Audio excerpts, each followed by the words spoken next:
Señor presidente, la mesa ha quedado constituida conforme a los estatutos. La Real Academia de San Romualdo de Ciencias, Letras y Artes celebra sesión solemne de Junta Solemne Pública, en cuyo transcurso tomará posesión de una plaza de académica en la clase de correspondiente la señora doctora doña Rocío Fernández Berrocal. Se abre la sesión. Conforme a lo dispuesto en los estatutos y reglamentos de esta Real Academia, acompañan a esta presidencia la señora secretaria general, el señor censor y el señor Bocanegra Padilla. Tiene la palabra la secretaria general, ilustrísima señora doña Adelaida Bordés, para dar lectura de la acta.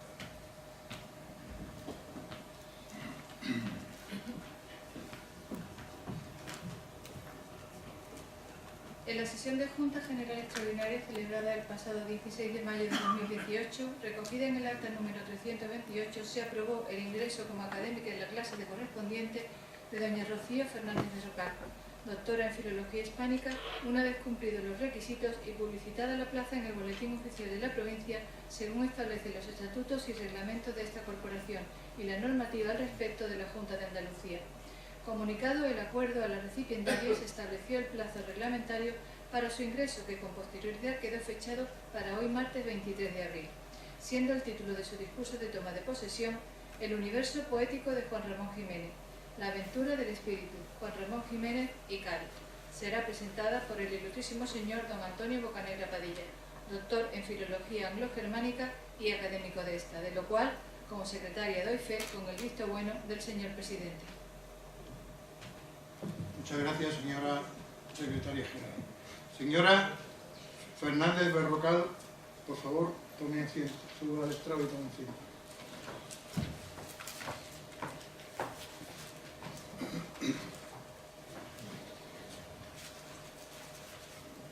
Tiene la palabra el señor Bocanegra Padilla para presentar a la recipientaria.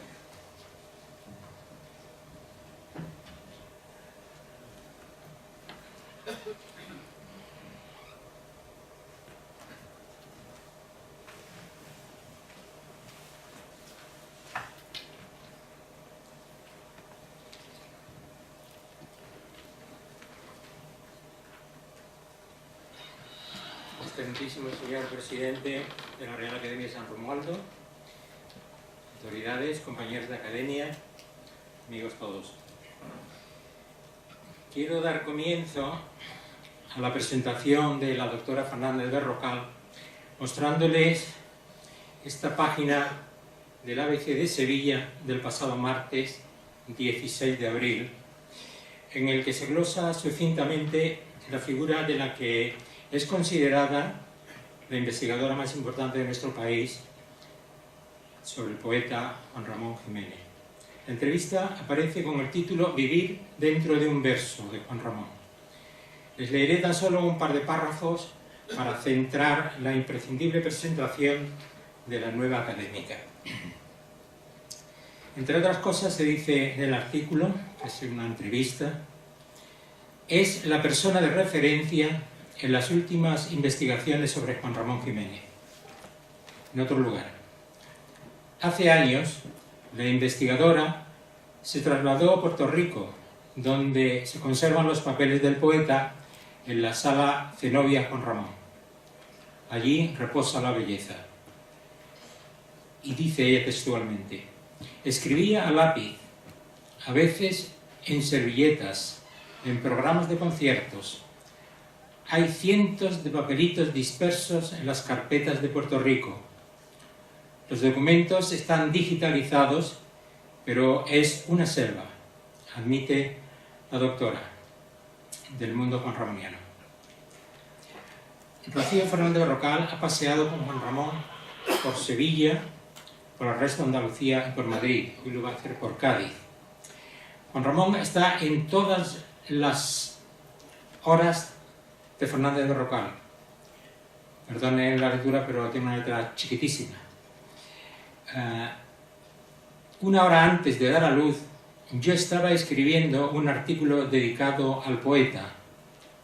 Sé lo que es pensar, leer y recordar a Juan Ramón mientras se ponen 3 lavadoras.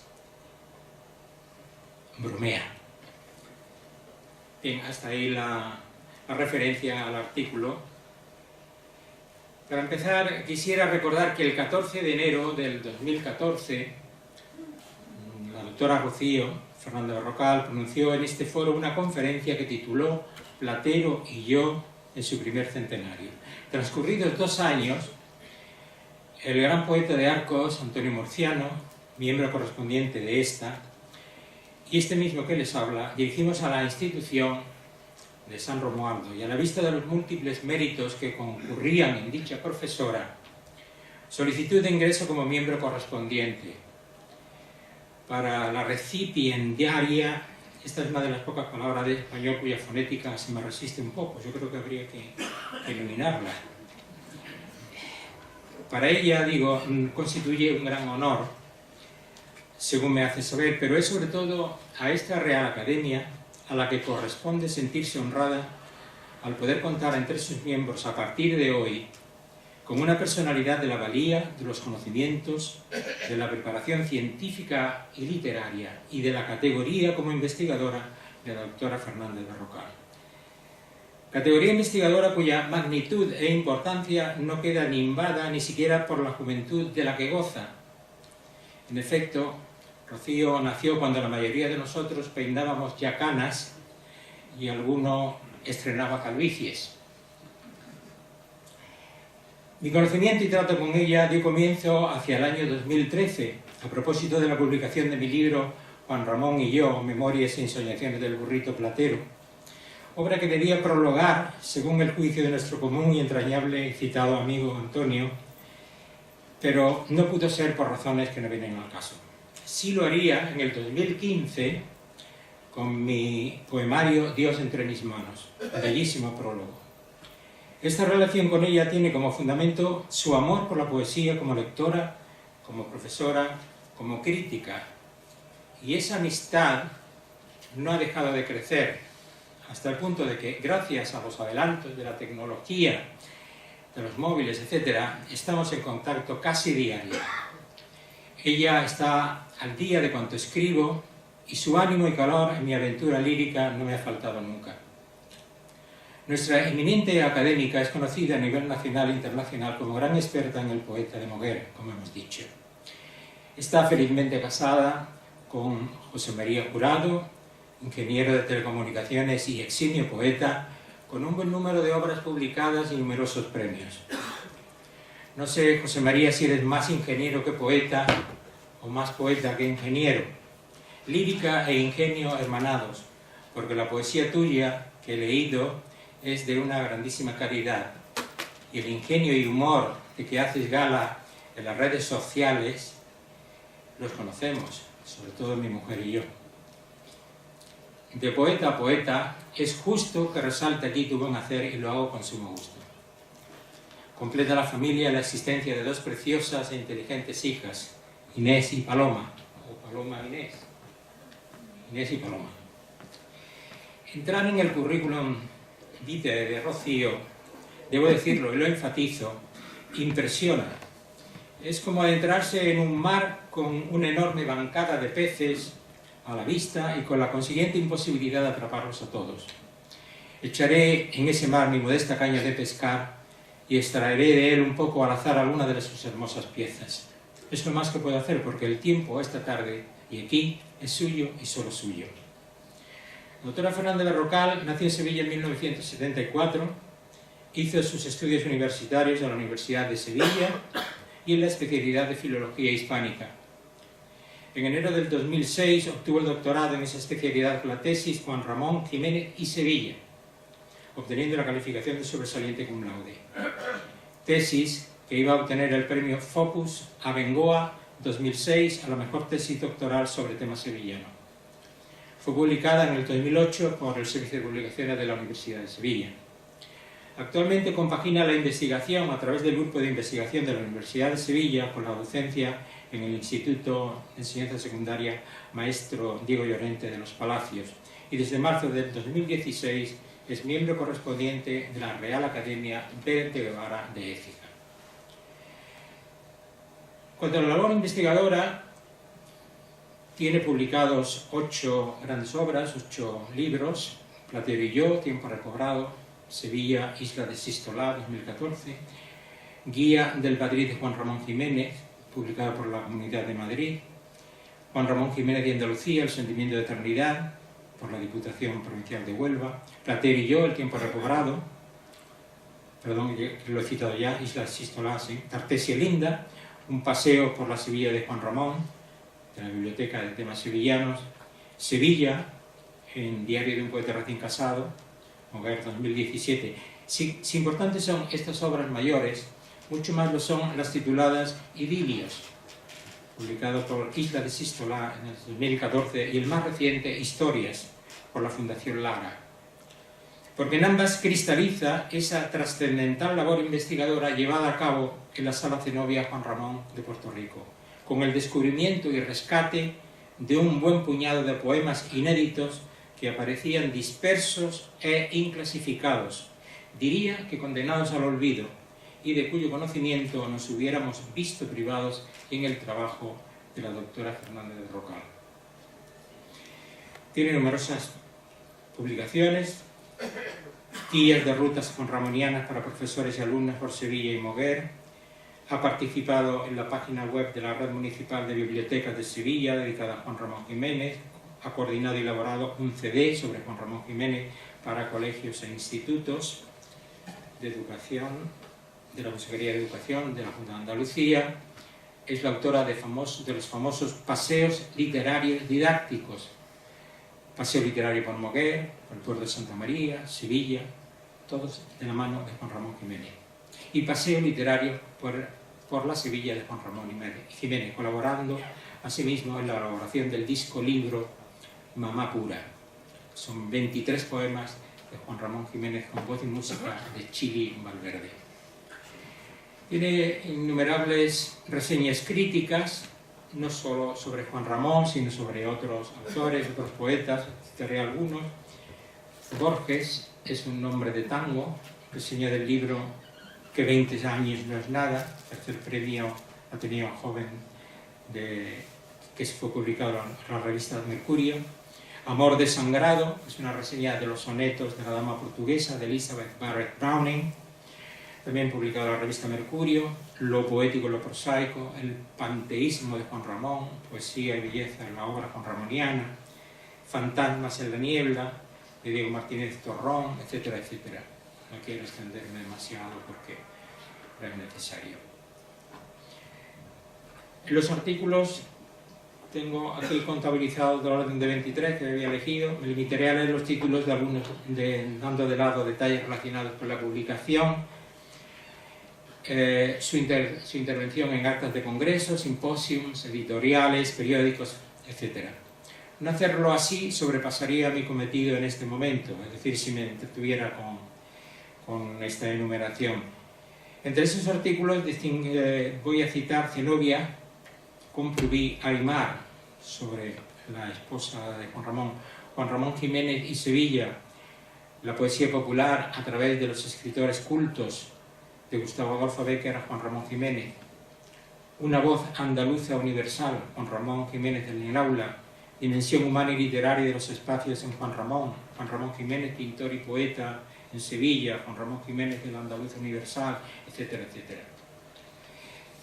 Pero no solamente sobre Juan Ramón, sino sobre otros autores, Joaquín Romero Murube, Miguel Hernández, el poeta lírico, y tiene innumerables ponencias, mesas redondas, congresos, simposios. Ha participado en mesas redondas en torno a Arturo Pérez de Reverte y su libro La piel del tambor, en el aula magna de la Facultad de Filosofía de Sevilla. La poesía popular de manos de escritores cultos, de Bécquer a Juan Ramón Jiménez, en el 5º simposio de Educación Científica y Didáctica de Lengua Española y de Literatura, celebrado el 4 al 7 de marzo del 99 en Huelva. Una voz andaluza universal, Juan Ramón Jiménez en el aula, la poesía de Juan Ramón, seminario permanente, Juan Ramón, un proyecto didáctico, etcétera, etcétera, etcétera. No voy a continuar. Finalmente participó en las conferencias en el trienio dedicado a Juan Ramón. Con motivo de este evento, la doctora Fernández Barrocal ha pronunciado diversas importantes conferencias. paso de largo al relatar estos títulos, que son numerosos, y voy a ir terminando. Nuestra pronto académica no hace de esta brillante carrera el centro de su vida. Lo más importante para ella es su trabajo como docente en un puesto que debía ser más relevante. En nuestra universidad, afectada por ese virus que se llama endogamia, se prescinde muchas veces de los mejores, lo que supone un desprecio al trabajo y al mérito. Yo quisiera muchos profesores titulares y catedráticos, poseer una trayectoria curricular como esta que hemos cruzado, pero sobre todo es su familia, su marido, hijas, padres, su entrañable abuela, y todo ello aderezado con lo más importante, su honestidad profesional, su simpatía, su apabullante modestia, su sentido de la amistad. En suma, su renuncia a ser lo que llamamos una diva. Querida amiga Rocío, dentro de unos momentos y tras tu discurso de ingreso, vas a recibir el diploma acreditativo y la medalla, símbolo de tu pertenencia a nuestra Real Academia. Eso está muy bien, te lo mereces ampliamente. Pero yo quiero que tengas un recuerdo personal mío con motivo de esta fecha tan importante para ti. Hace unos días caí en la cuenta de que tu nombre y primer apellido constan de 14 letras. Y yo me hizo recordar aquello de 14 versos dicen que es soneto. He escrito un soneto para ti, una modesta semblanza, y por ser en acróstico, sabes que el contenido queda como encorsetado, mermado, no digamos la capacidad lírica, el vuelo expresivo, pero adivinarás el afecto y el cariño con que lo he escrito. Espero sea de tu agrado. Rocío Fernández, soneto acróstico. Razón me das, y quiero en este instante, obviando que la edad crea distancias, cursarte esta semblanza, y sin jactancias imploro tu perdón si no es brillante. Oyendo en Juan Ramón voz y llamada, forjaste con su obra una proeza, enaltecer, lograr que su grandeza resultara si grande, sublimada. No escatimaste esfuerzo en el empeño, apenas descubriste al moguereño, nadaste en su corriente como atleta, desvelaste su ingente y gran legado, en parte ya perdido o ignorado, zarandeando el alma del poeta.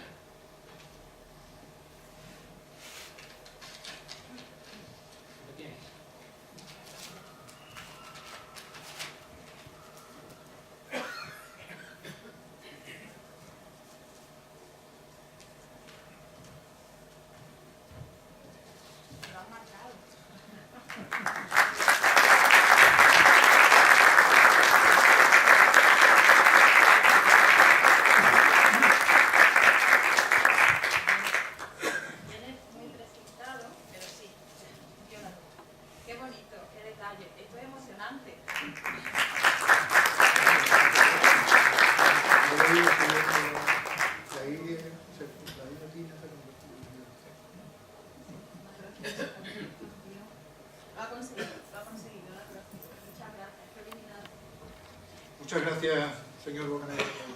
Tiene la palabra doña Rocío Fernández Berrocal para pronunciar su discurso de ingreso. ¿Dónde preferís que lo recomendar? ¿En atril? Venga. Si el público pide atril, yo doy atril. ¿Lo pide la tele? Sí.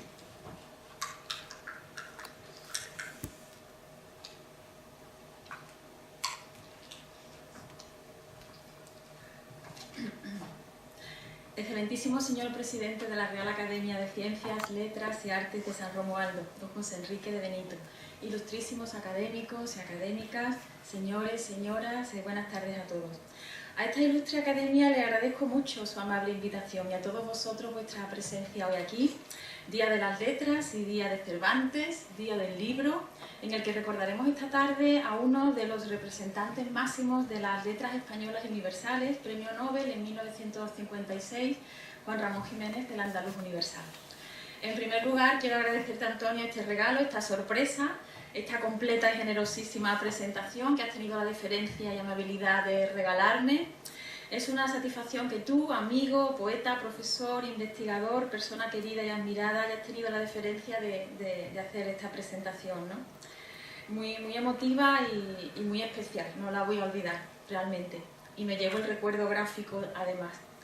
Aún recuerdo cuando lo comentaba al entrar, en 2014, año del centenario del Universal, Platero y yo, me invitasteis a hablar sobre Juan Ramón. La sala llena, como hoy, el público atento, tus amables palabras, Antonio. La academia me sorprendió gratamente, lo he de reconocer, y para mí fue algo inolvidable. Así es que volver aquí es otro regalo y un verdadero privilegio que os agradezco profundamente. Recibo este reconocimiento con toda humildad y con toda la gratitud, porque la deferencia y el detalle están en vuestro gesto, os representa a vosotros. Todo se debe a vuestra generosidad y a vuestra sensibilidad conmigo, ¿no? Debemos reconocer el mecenazgo que una academia ejerce en una ciudad, en su provincia, en sus interrelaciones con las demás academias, esa distinción y altura que le aporta al lugar que la disfruta.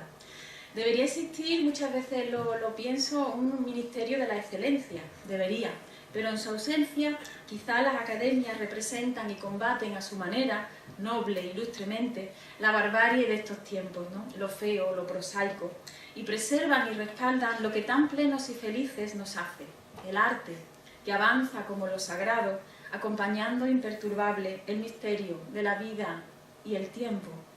La academia representa, y vosotros con ella, los valores más elevados, los del estudio, el saber, la cultura, la superación.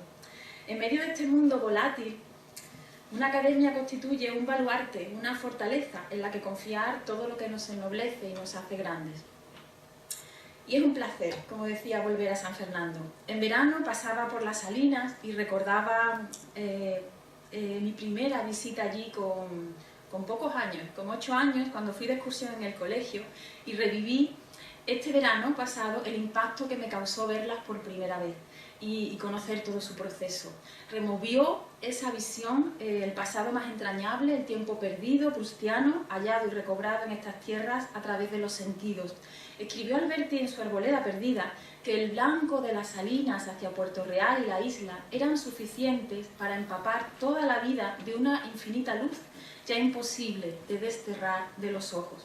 En ese mes de julio, que estuve por aquí junto a mis 2 hijas que ha citado Antonio, Inés y Paloma, por ese orden, y a mi marido, José María, visitamos entre otros rincones gaditanos Gibraltar y su peñón. Y recordaba yo entonces a Hércules ondeando en la bandera andaluza, a Hércules fundador, a Hércules aquí en Cádiz y San Fernando. Y en aquellas maravillosas playas de Bolonia, leyendo a Juan Ramón, pensaba que el andaluz universal era otro Hércules en su lucha permanente con los versos, sus toros de Gerión. El mover que vio nacer al andaluz universal a finales del siglo XIX se dividía en 2 zonas, la zona agrícola, la zona vinatera, dedicada a esta última a la exportación de vinos a través del río Tinto. En esta parte marinera es donde vivió Juan Ramón Jiménez sus primeros años. En Platero y yo hace referencia a ello y menciona estas tierras gaditanas a propósito de los vinos del condado. Y dice Juan Ramón: antes, los barcos grandes de los vinateros, laúdes, bergantines, faluchos, ponían sobre el cielo de San Juan del Puerto, la confusión de sus palos mayores. Iban a Málaga, a Cádiz, a Gibraltar, hundidos de tanta carga de vino. Las lanchas complicaban el oleaje con sus ojos, sus santos y sus nombres pintados de verde, de azul, de blanco, de amarillo, de carmín, paleta cromática propia de un pintor como él, y visión cercana a Cádiz y sus puertos por el próspero negocio de vinos que tenía su padre en Moguer. De Gibraltar era curiosamente una mona, como no, una mona que había en su pueblo que robaba niños para una mujer estéril de Moguer llamada Lola Sastre. Todo esto está en Platero. Cerca de la casa natal de Juan Ramón, en la calle La Ribera, atracaba, fijaos, el barco de la familia de Juan Ramón.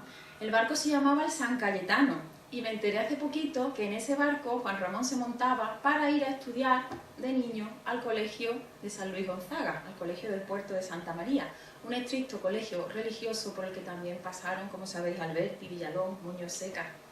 Pues en este bullicioso barrio marinero, que el padre quiso abandonar pronto porque los marineros se liaban a navajazos y, en fin, la mala vida de los puertos y los comercios, las zonas de comercio, allí en ese barrio marinero bullicioso vivía la hija del sacristán de Moguer, que se llamaba Granadilla, que también aparece en Platero y yo. Platero y yo es muy realista con el Moguer de Juan Ramón. Granadilla, ¿por qué la cito? Porque contaba cosas de Cádiz a Juan Ramón, le contaba cosas de Tarifa, de la isla, y a Juan Ramón le hablaba de tabaco, de contrabando, a Juan Ramón le hablaba de mundos ignotos y objetos exóticos, le hablaba de telas de Inglaterra, de medias de seda, de plata, de oro, cositas que iban poblando la imaginación del niño Juan Ramón. Él lo recuerda en Platero y yo justamente en el capítulo 93 titulado La escama. La madre de Juan Ramón, como él la llamaba Mamá Pura, en realidad Purificación Mantecón, ese segundo apellido de Juan Ramón que él nunca citaba, Juan Ramón Jiménez Mantecón. Mamá Pura había vivido en Cádiz y también le hablaba al futuro poeta de la ciudad, con lo cual ya nos situamos en que la capital gaditana ocupó un lugar muy próximo en la mente y en el corazón de Juan Ramón Jiménez desde su más tierna infancia. Asimismo, sus visitas posteriores, así como sus escalas allí, en su ida y venida a América en 1916 para casarse con su compañera ideal Zenobia Camprubí Aymar, también su evocación nostálgica y afectuosa al final de su vida, desde la isla a donde murió, Puerto Rico, en un lugar que tanto le recordaba a Cádiz, hacen de la capital gaditana un referente vital de primer orden para él, que reflejó con intensidad en abundantes prosas y poemas de gran emoción y gran lirismo. Destacan sobre todo los de su libro de madurez, Diario de un poeta recién casado, donde Cádiz, dice Juan Ramón, tiene el más bello mar del mundo, el golfo más rico de poesía sudoeste que conozco. Dice que Cádiz tiene su mar abierto hacia el infinito, el más bello mar abierto hacia el infinito. Su alegría y su bienestar al estar en Cádiz ilumina su literatura siempre.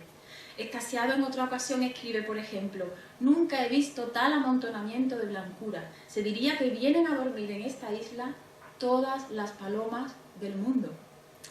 Cuadros son siempre esas visiones líricas suyas, ¿verdad? En un poema que quedó inédito en vida del autor y que gracias a la familia del poeta, en concreto a Carmen Hernández Pinzón, entregada y admirable albacea de su legado, se publicó este poema en 1986 en la revista gaditana Andana. Este poema inédito, hasta entonces, muestra el estallido de júbilo y la sensación de libertad que Juan Ramón siente ante un cielo en Cádiz que es como un mar, ante un mar que en Cádiz es el mismo cielo, en la que llama Cádiz ideal, puerto soñado. Dice en este poema: qué clarito está el fondo de nuestro mar de aire hoy, todo se ve como en el alma, parece que verdaderamente somos libres. Un momento miramos con desprecio a los seres humanos, que en el fondo del mar de agua bullen, y su vida nos parece tan triste. Nos ahogamos tanto pensándonos en ellos en el fondo. Las montañas se ven tan cerca que nuestra alma puede subir cogiéndose a sus flores, a las nevadas cimas. Oh sí, cogidos a las flores sin nada que nos pese, libres, libres, y diluirnos en lo inmenso, y no ser más que este fin del afán, este estallido sin presión ya de atmósferas, del corazón igual en todo el universo. El alma vuela en el poema hacia la altura, es libre. Juan Ramón se siente aquí libre. El alma áurea en la tierra de aire de mar, diáfana, incorpórea, transparente, como el alma del poeta, libre, alta. Ese sentimiento de libertad aéreo le proporciona a Juan Ramón mucha plenitud. Como al gaditano universal Rafael Alberti y a su amigo Fernando Villalón, a Juan Ramón le maravillaba también la catedral. Cuando Juan Ramón fue a Madrid en su juventud,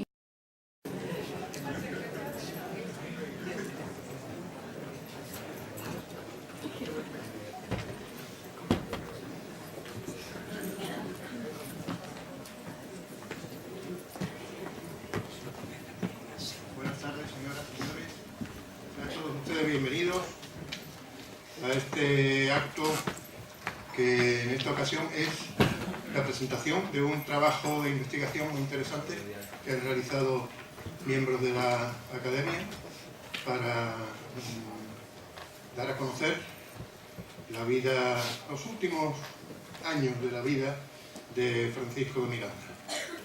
Tiene la palabra la señora secretaria general, doña Adelaida Borges.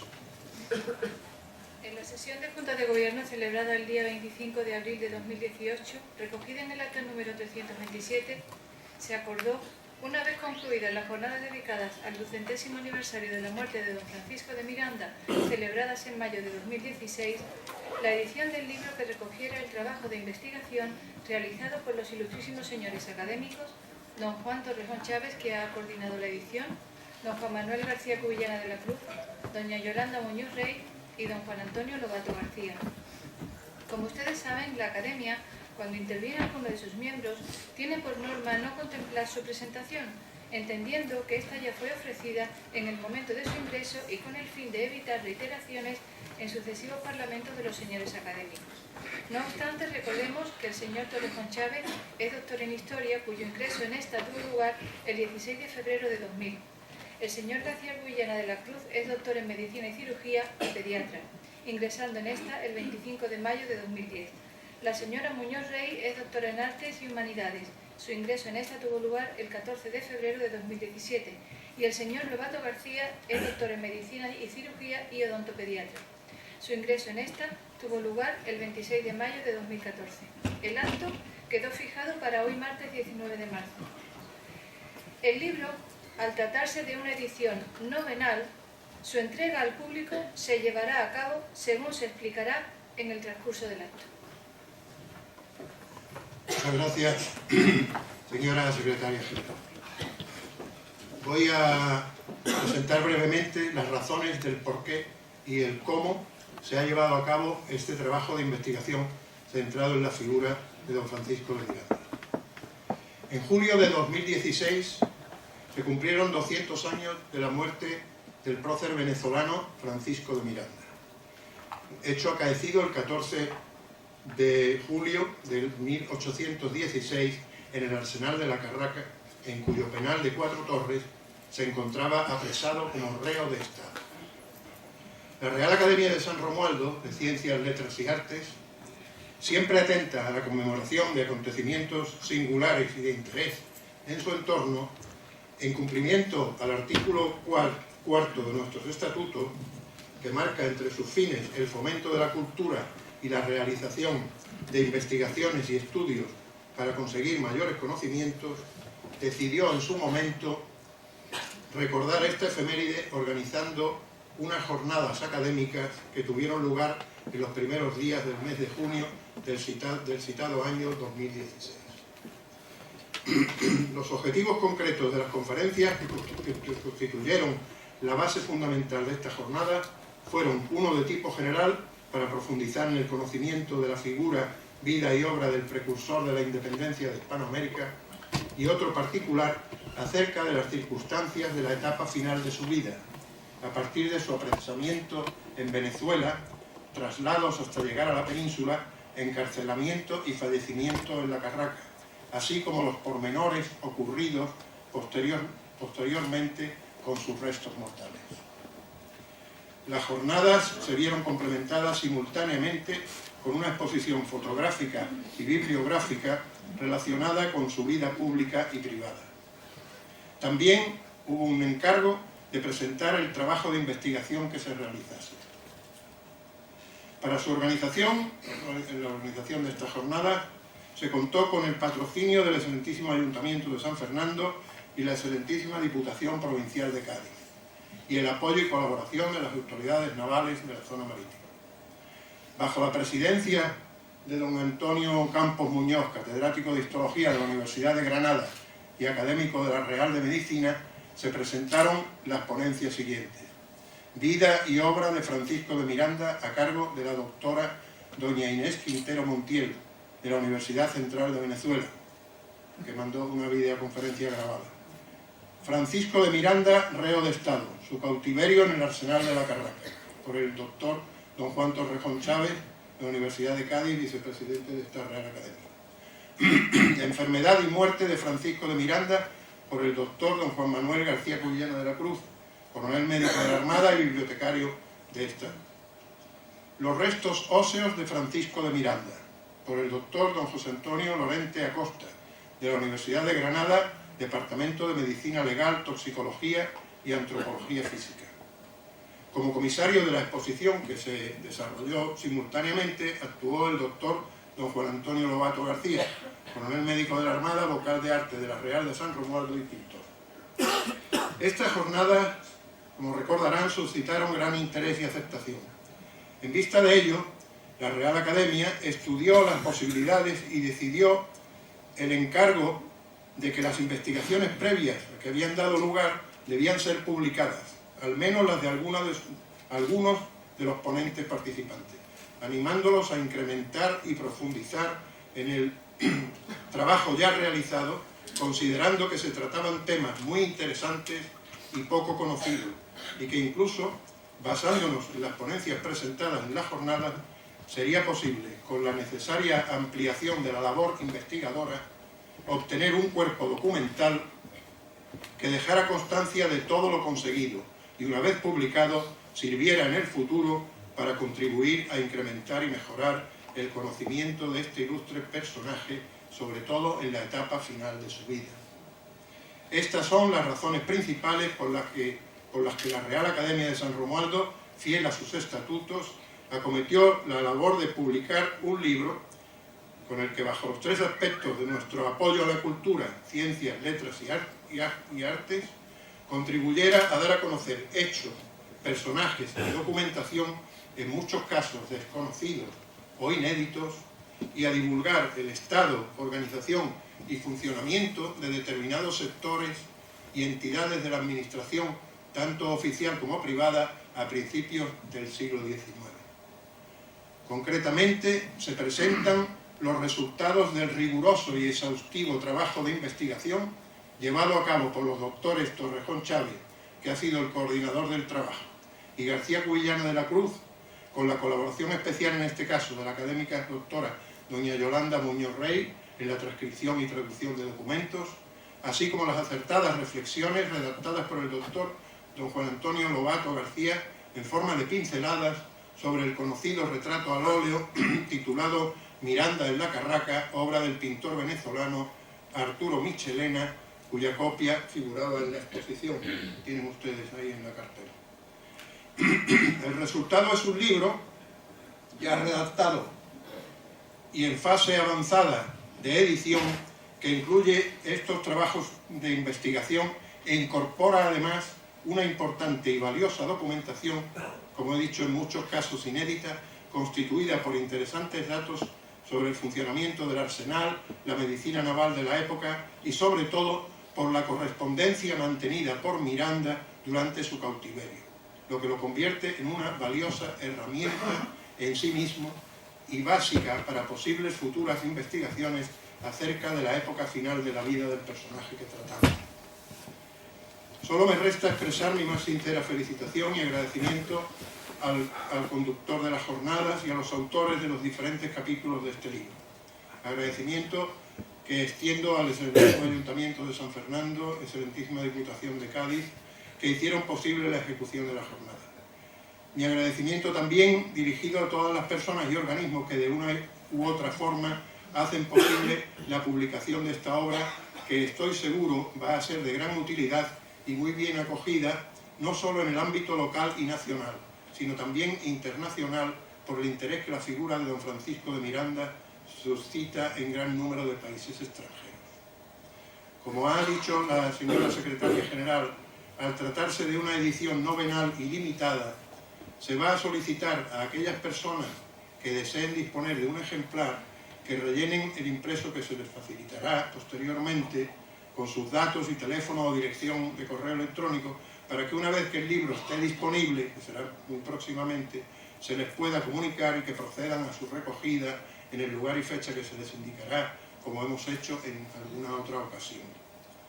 A continuación, pasarán a tomar la palabra los doctores Torrejón Chávez, García Cubillana de la Cruz, Muñoz Rey y Lobato García, que expondrán con detalle una síntesis del trabajo que han realizado. Nada más.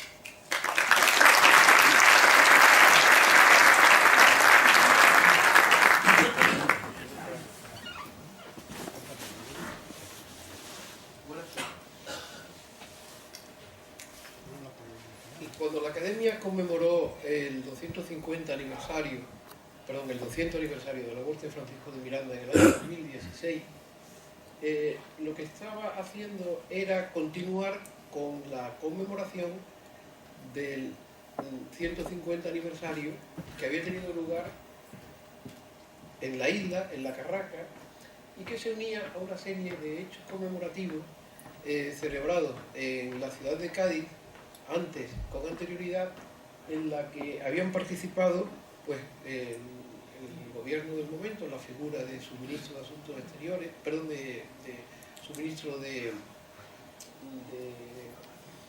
Turismo, de Información y Turismo, don Manuel Fraga Iribarne, y eso dio lugar a la colocación de estas placas en la Casa de las Cuatro Torres en la ciudad de Cádiz. Esto, en muchos escritos de confusión cuando muere, porque Miranda muere en Cuatro Torres, en el Arsenal de la Carraca, o desde luego estuvo preso allí, no sabemos muy bien si murió en la enfermería o en el penal, no hay certeza absoluta, pero de todos modos en el Arsenal. Y estas placas se colocan en la Casa de las Cuatro Torres, que es la casa que lo acoge a él cuando llega con 21 años a Cádiz en busca de perspectiva y de un mundo que él deseaba diferente al que encontraba en su ciudad natal, Caracas. Miranda es un personaje tan curioso que, fíjense ustedes, él nace en Caracas, muere en la Carraca, ¿no? Es un personaje curiosísimo. Y bueno, saben ustedes que es el hispanoamericano más ilustre que ha habido y al que se le han dedicado más estudios. Entre los famosos héroes de la independencia americana, Bolívar era muy poco comparado con Miranda en los aspectos intelectual y formación y desde luego en la huella que ha dejado en la historia. En aquella época, en el año 1963, se efectúa un homenaje en la ciudad de Cádiz con el descubrimiento de estas dos placas que antes he proyectado y preside el ministro de Información y Turismo, Manuel Fraga Iribarne. Fíjense en el discurso es muy bonito, porque es lo que yo considero la recuperación de la figura de Miranda. Es decir, regresa a España tras un alejamiento de 150 años y que España lo coge con el afecto y cariño de sus progenitores. Bueno, esas frases, no las voy a repetir, pero fueron actos muy profundos que lo que venían a decir era lo siguiente, y esto es muy importante. Miren, por encima de las diferencias políticas del momento, por encima de lo que nos separa, hay algo que nos une enormemente a España y a los países hispanoamericanos. Y es un lazo cultural potentísimo que es muy superior a las coyunturas concretas de la historia. La madre patria es otra vez elevada a su posición y reconoce que aunque esos territorios, incluso aquellos personajes, segregan parte de lo que fue el antiguo Imperio Español, no obstante hay algo que está muy por encima de las coyunturas y es una unión lingüística, una unión cultural que es muy potente. Y eso es, para mí, me parece que la historia común y la cultura común y la lengua común es lo que une vigorosamente y lo que pega el cemento que une a España con Hispanoamérica. España no debería nunca de olvidar que tiene un papel de liderazgo obligado y desde luego servir de nexo con el resto del mundo, particularmente con Europa. Bueno, pues el 16 de julio de 1966 tuvo lugar el 150 aniversario de su muerte. Y curiosamente se hicieron unos actos muy brillantes en la Carraca. Estaba de contraalmirante en la Carraca don Andrés de Benito. Y fue el que presidió en nombre del capitán general del departamento. Acudieron, pues aquí he puesto a las personas que acudieron. Muy importante, acude como agregado cultural de Venezuela Nectario María. Nectario María es un hermano de las escuelas cristianas de origen francés que se va luego a Venezuela y que es un historiador importante. Y es el hombre que escribe un libro que se llama Miranda en la Carraca, que está lleno de aciertos y lleno de errores. O sea, tiene aciertos y errores. Ahora verán ustedes el gran error que cometió Nectario María. Bueno, en aquel momento se colocó una placa de la Sociedad Bolivariana de Sevilla en la celda que se ha escrito como de Francisco de Miranda, que es esta. Como saben ustedes, el penal el antiguo penal de Cuatro Torres, que luego ha tenido otros usos. Está hoy cerrado, está en una situación como edificio pues, precisado de una urgente rehabilitación, y allí en el año 1966 se coloca todo esto y el hermano, hoy lo he descubierto, no se sabía, que es el hermano Altario María el que ha dicho que eso pudo ser la celda de Francisco de Miranda. Sus fundamentos son muy débiles y además él confundió el edificio que vio, que era cuartel de marinería, con la distribución del penal que había en la época en que Miranda ingresa. Bueno, esto ocurre a menudo, se considera muchas veces una verdad histórica hasta que llega un investigador y descubre que aquella verdad pues, se ha acabado porque la realidad es otra. Esto aparte, la escenografía es penosa, triste, o sea, no porque sea, sino porque esto no fue nada de esto así.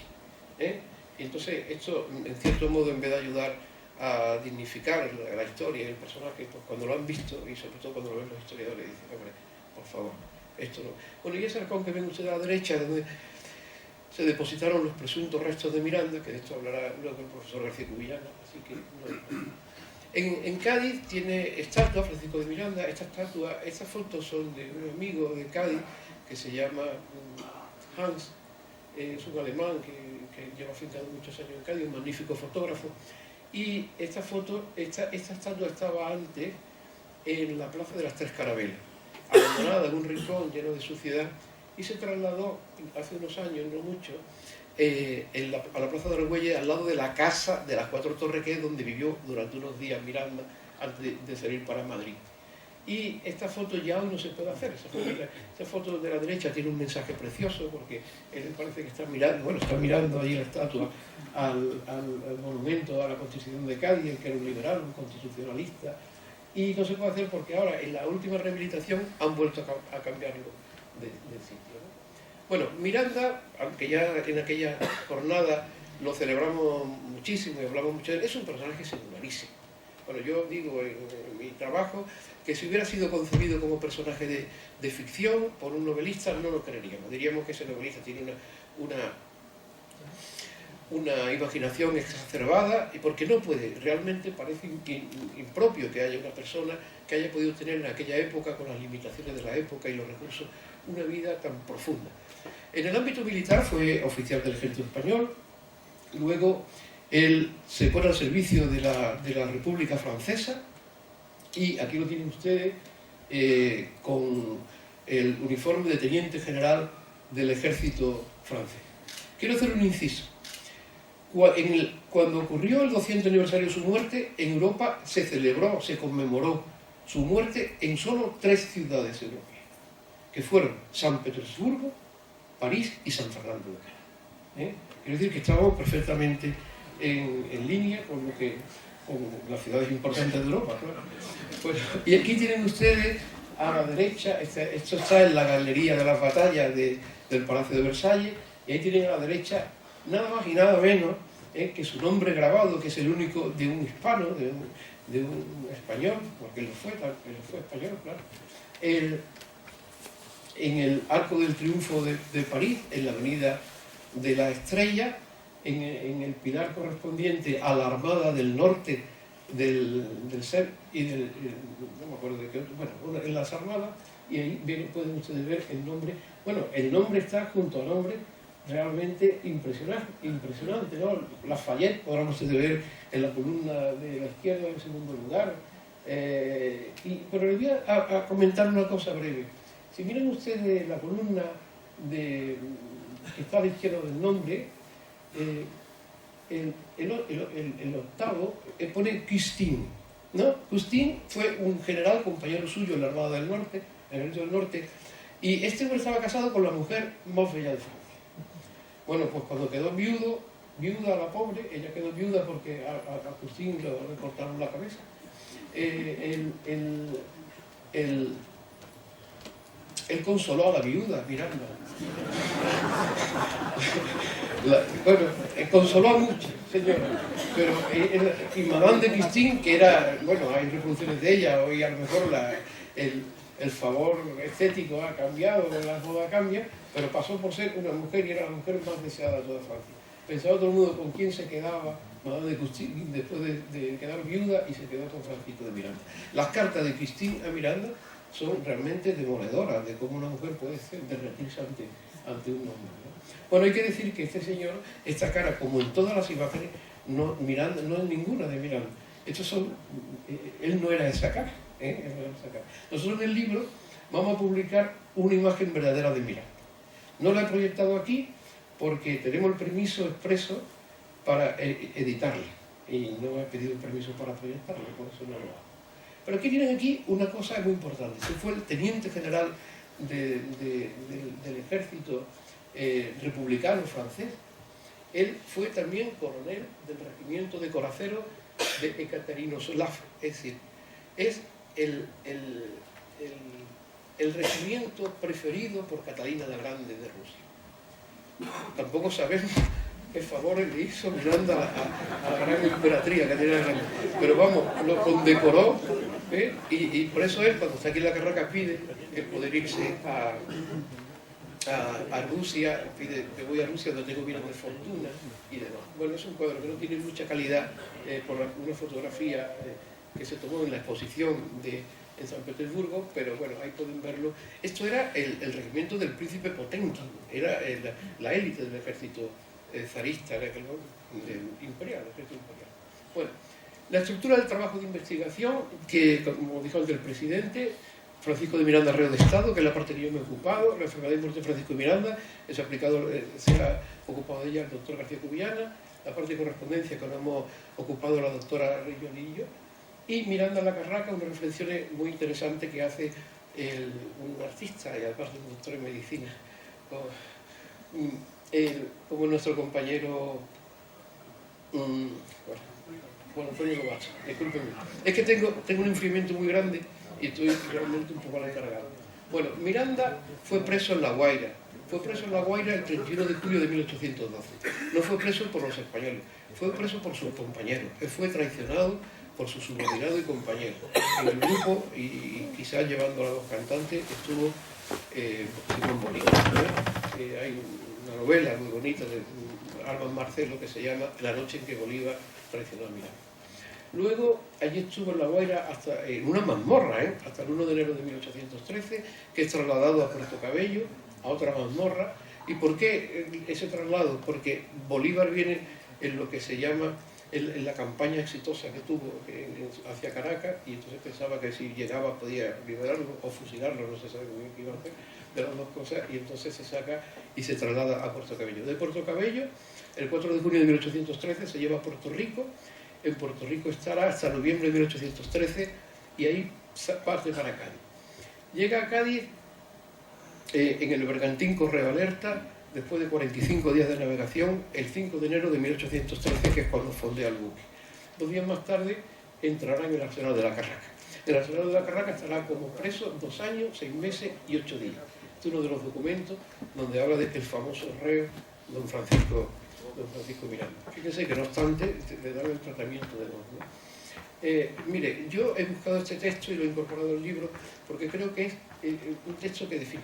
Esto es un escritor importante y describe a Miranda, bueno, con hermosa talla de granadero, era un hombre que tenía, calculamos que su altura podía ser 1,78, 1,80, esa es su altura.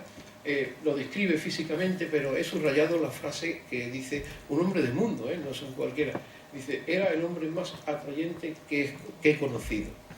Y me explico perfectamente cómo pudiera un colono español nacido en Caracas, tierra por entonces ignorada, cautivar en el antiguo mundo testas coronadas, insignes estadistas y eminencias de la Revolución Francesa, los entorchados y los laureles de teniente general en medio de aquellos ejércitos victoriosos. Él es el que toma Amberes para la República, el que ocupa el ejército que invade Bélgica, Bruselas, y hay que decir que él militó políticamente en el partido de los girondinos. Él, cuando llega a Napoleón, cree que Napoleón ha traicionado a la República, y entonces cuando él se marcha de Francia para Inglaterra. Bueno, termino ya comentando un poco, muy poquito, porque luego va a hablar la doctora Reyolí de aspectos del documento.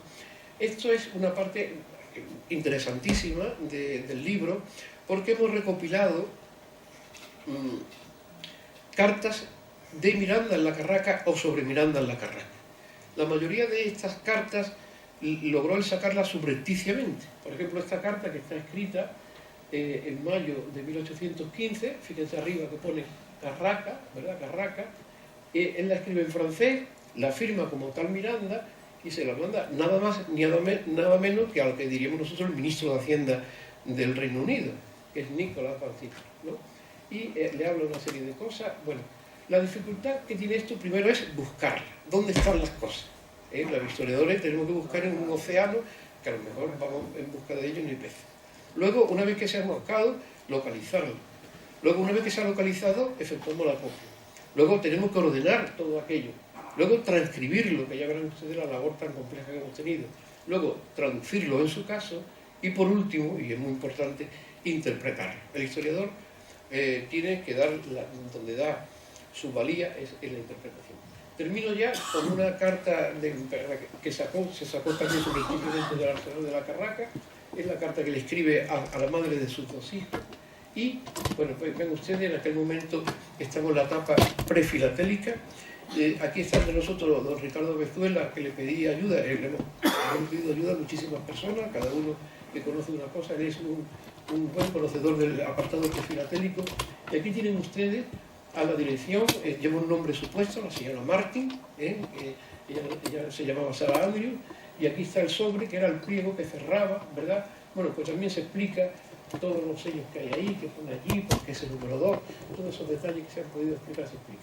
Esta es la casa de Miranda en Londres, en Grafton Street, que es donde llegó esa carta, lo pueden ver allí. Él vive allí entre los años 1802 y 1810, cuando parte para Venezuela. Y para que se hagan ustedes una idea, esta es una de las cartas que se refieren a Miranda, que en ningún momento lo citan, y que ahí pueden ver ustedes en amarillo subrayado el tema que se está preparando. Y es que sus amigos británicos, y entre ellos nada más y nada menos que un ministro de Hacienda del Reino del gobierno británico, está de manera realmente solapada organizando la huida de Francisco de Miranda desde el Arsenal de la Carraca. Pero esta parte no me corresponde explicarla a mí, sino al doctor García Covillán. Muchas gracias.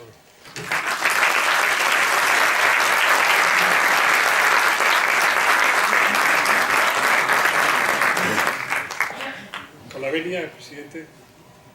En primer lugar, agradecer a la Academia el que haya tenido a bien el iniciar la publicación de este trabajo de investigación, que no hubiera sido posible sin la maestría y la dirección del doctor Torrejón Chávez, que es el artífice y el hacedor de todo este trabajo.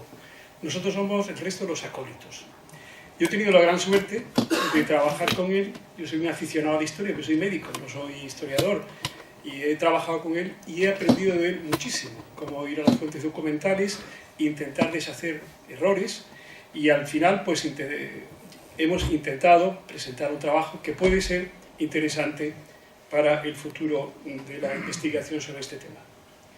A mí me ha correspondido, como soy médico, pues hablar un poco de la muerte y de Francisco de Miranda. Bueno, yo parto de esto, parto de una carta que escribe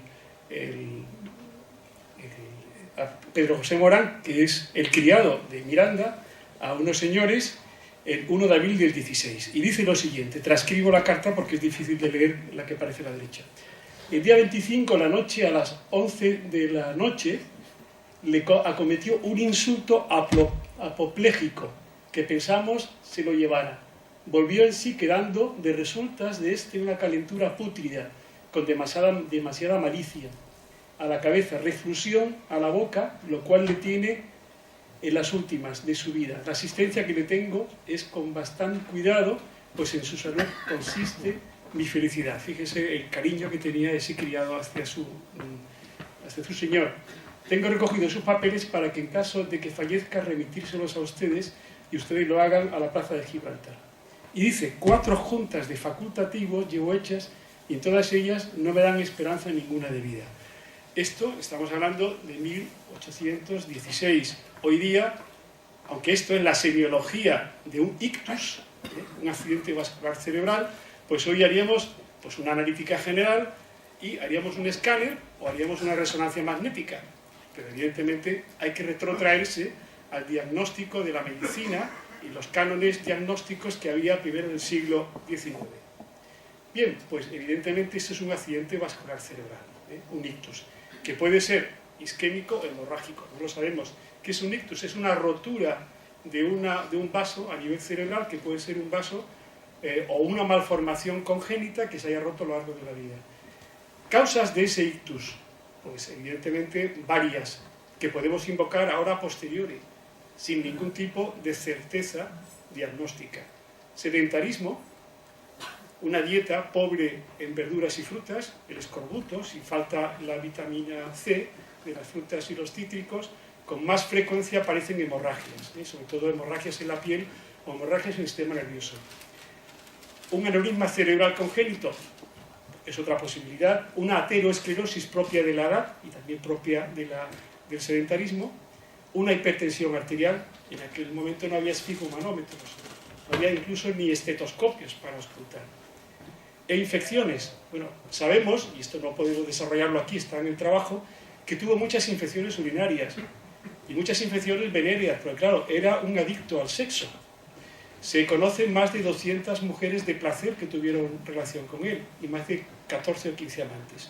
Y él le describe en sus biógrafos que tuvo acrimonias y orinas oscuras. Acrimonias es lo que diríamos ahora la polaquiuria, disuria, es decir, tenemos el hacer pipí muchas veces y con molestia, y probablemente debido a tantas infecciones que tuvo a nivel urogenital.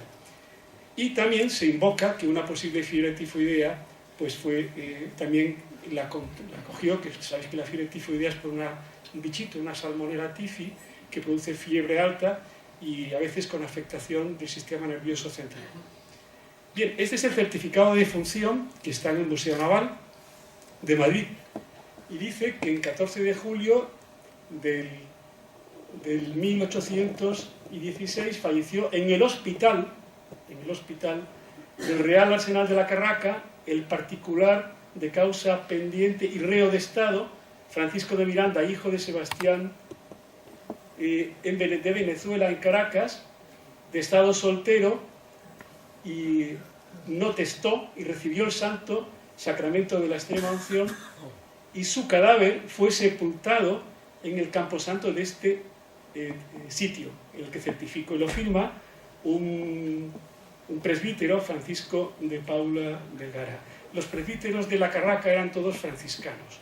En un principio los auxiliaban a la Carraca los franciscanos, la orden menores de Puerto Real, porque entonces era más fácil ir de Puerto Real a la Carraca en barco, porque no estaba todavía hecho evidentemente el puente, y después se hubo que ir a la Carraca con la clica, que todos conocemos. Muy bien. Bueno, este es el sitio donde estuvo el hospital de la Carraca. Ven ustedes que todavía, actualmente es el cuartel de marinería y de soldados. Ven ustedes, es el caño del hospital, que es este. Se sigue llamando caño del hospital. Aquí muere Francisco de Miranda. 4 Torres está aquí. ¿De acuerdo? Este hospital, esa es la fachada principal de este hospital. Estuvo en funcionamiento desde 1756 hasta 1821. Y fue muy importante en las epidemias que hubo a primeros del siglo, sobre todo fiebre amarilla, en la atención de los... Bien. Causa de la muerte. Pues presumimos que una infección bacteriana, que pudo ser urinaria, tifoidea, etc., originó un cuadro de meningitis o septicemia, porque el autor, que a mi juicio ha descrito mejor el último estadio de la vida de Miranda, dijo que se llama Benjamín Vicuña Manquena, que fue en 1860, 40 años después de su muerte, dijo que la logrovez de la prisión, el alimento escaso y grosero y los dolores morales produjeron en la sangre de la víctima una corrupción general como la de escorbuto, y se brotó todo su cuerpo con heridas. Esto, en el término médico, es lo que se llama una coagulación intravascular diseminada. Es cuando hay una infección muy generalizada, se consumen los factores de coagulación y aparecen hemorragias por todo el cuerpo, que es un cuadro mortal, inclusive hoy día, los médicos lo llamamos el síndrome de Waterhouse-Friedrichsen, y aparte de esto, pues puede haber también un cuadro de una meningitis. Saben ustedes que la meningitis, las 3 capas que tenemos que cubren el sistema nervioso central y la médula. Muy bien, fíjense ustedes, hemos sacado la estadística de los fallecimientos en el Arsenal de la Carraca. 1800, epidemia de fiebre amarilla, 540 fallecidos en el Arsenal. 1819, 470 fallecidos. Y Miranda muere en el 16. Prácticamente no había fiebre amarilla, pero había un miedo terrible a la fiebre amarilla. Por eso cuando morían rápidamente, como no se conocía exactamente, sabemos que la fiebre amarilla es transmitida por un mosquito, el Aedes aegypti, y es un virus muy parecido al virus del ébola, se transmite por la picadura de un insecto. Pero entonces no se sabía, se creía que la causa de las enfermedades eran los humores desequilibrados, los nefitis, los malos olores, y entonces ¿qué se hacían? Quemar la ropa del jergón y la ropa y los objetos personales. Y eso no era una cosa peyorativa, sino eso estaba mandado entonces por todos los autores, inclusive por las autoridades sanitarias de la isla de León. Bien, nos hemos ido a buscar todos los facultativos que hubo en ese momento en la Carraca, por si en alguna de sus hojas de servicio aparece alguna información sobre Miranda. En ese momento pues había 4 facultativos, hemos ido a buscarlos en el piso del Marqués, sus hojas de servicios, y no los hemos encontrado. Y después hemos intentado buscar, todos siguiendo los estados generales de la Armada del 14 y 16, 1814 y 16, ver los facultativos médicos cirujanos más famosos que había en el Real Colegio de Cirugía de la Armada, que todavía estaba en activo, por si en alguno de aquellos hojas de servicios figuraba Miranda. No hemos encontrado ninguna. Hemos llamado inclusive a la Cátedra de Historia de la Medicina del profesor Cabrera y con también resultado negativo.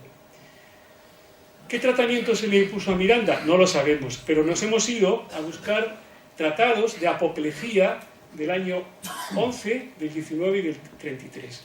En aquella época, pues todavía la medicina estaba muy poco avanzada, la medicina avanza en la segunda mitad del siglo XIX, se hacía una terapéutica empírica fundamentalmente con productos de tipo vegetal. Pues la quina, que se utilizaba para las fiebres, que seguro que a Miranda se lo utilizó, la mandrágora, que tenía alcaloides, escopolamina, que alteran el impulso nervioso, el opio, que era para el dolor, lo único que había para quitar el dolor, la peonia, el hinojo y la zufaifa, que eran sobre todo para trastornos digestivos, el drago, la sangre de drago, me refiero a la savia de drago, las sanguijuelas, que se utilizaban mucho para hacer sangrías o para vaciar sobre todo también pues, abscesos, y no nos olvidemos del mercurio, era lo único que había para controlar las infecciones venéreas, que eran unciones de mercurio en la piel. Como dice el doctor Blanco, mataba el treponema, claramente el bichito de la sífilis, pero alteraba mucho el sistema nervioso porque el mercurio es muy tóxico.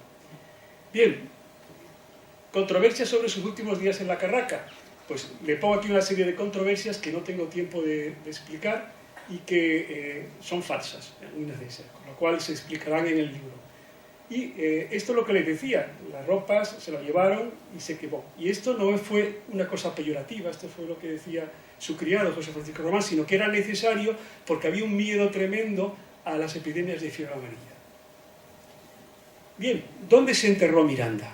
Aquí realmente hay una serie de dudas que vamos a intentar decir. El autor que primero escribe, fue Panqueña, dice que se entierra el cadáver en su colchón y zambulléndolo en el blando fango de uno de los islotes de la Carraca, de la que la marea cubriera la creciente. Realmente Miranda se entierra en el fango, me refiero cuando estaba en el cementerio. Nunca se enterró en el cementerio que había detrás de la parte trasera de la iglesia, porque no había tal cementerio. Y explicaremos el porqué. Vamos a ver. Hemos ido a Simancas a buscar estos planos. Este es un plano de 1743 y todavía la Carraca, había un lago central, y estos son los almacenes de repuestos, y aquí estaba la iglesia antigua. En ningún momento hemos visto nada que aparezca la palabra camposanto ni cementerio. Bien, año 1743. Este es otro plano que está en la Biblioteca Nacional que hemos encontrado. Aparece ya aquí el caño del hospital, aparece ya hospital, estamos hablando de 1756, aunque no tenemos fecha, y ven ustedes que por primera vez aquí aparece la palabra aquí Camposanto, al lado del dique de la Arboladura. Calculamos 1750, 1760, pero no tenemos seguridad. Siguiente plano. Tampoco tenemos fecha, pero ven ustedes ya aquí este cuadrángulo, al lado del dique de la Arboladura. Esto sería Cuatro Torres, y esto, que no tenemos todavía fecha, posteriormente ya en este plano figura la palabra Camposanto. Estamos hablando de 1789. Miranda muere en 1816. Bien, en esa época ya la iglesia antigua no existía, estaba ya la iglesia nueva, que es la que tenemos ahora. Y acuérdense ustedes que había reales cédulas de Carlos III y de Carlos IV diciendo que no se debían enterrar los cadáveres en las iglesias por el riesgo de transmisión de enfermedades. Fíjense ustedes que 540 muertos de la primera fiebre amarilla en 1800 no se pueden enterrar en una iglesia. Es inviable e imposible. Con lo cual, no se enterró en ninguna iglesia. ¿Dónde estaba el primer cementerio y único que había en La Carraca? Pues aquí. Esta es una fotografía aérea que me ha pasado Antonio Atienza, que agradezco, y le he pedido permiso para incluso reproducirla. Ven ustedes, el cementerio actual es este, y el cementerio antiguo estaría aquí ubicado. He buscado las coordenadas GPS y entre los dos hay 540 metros. Bien, con lo cual, Miranda no se pudo enterrar en ninguna iglesia.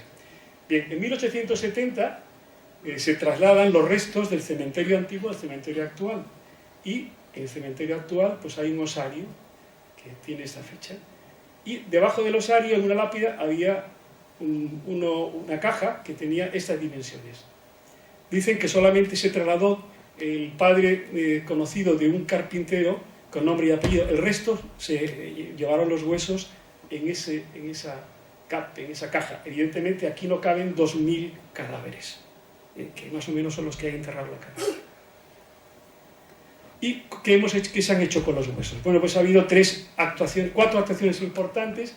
La primera del profesor don Cesario Remón Miranda, que era el catedrático de Medicina Legal en el año 72, se llevaban los huesos, y él lo que hizo fue, como Miranda tenía una envergadura grande para su época, 1,78 m, 1,80 m, como ha dicho Juan Torrejón, pues separó los fémures. Los fémures, que es lo más predictivo de la estatura de un varón. Y separó los fémures largos de un varón de esa talla estimada. Y los otros restos pues se inhumaron otra vez en el cementerio.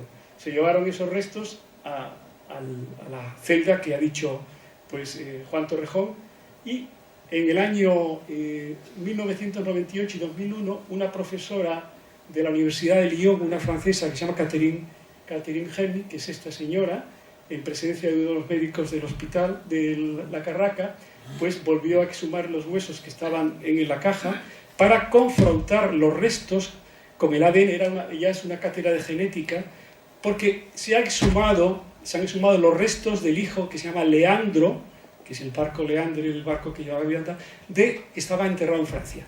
De los dos hijos de Miranda, el primero murió en las guerras americanas y el segundo está enterrado en Francia. Se han intentado cotejar el DNA, el ADN de los cromosomas, de los cromosomas autosomas y del cromosoma Y de los dos. Hasta ahora con resultados no concluyentes.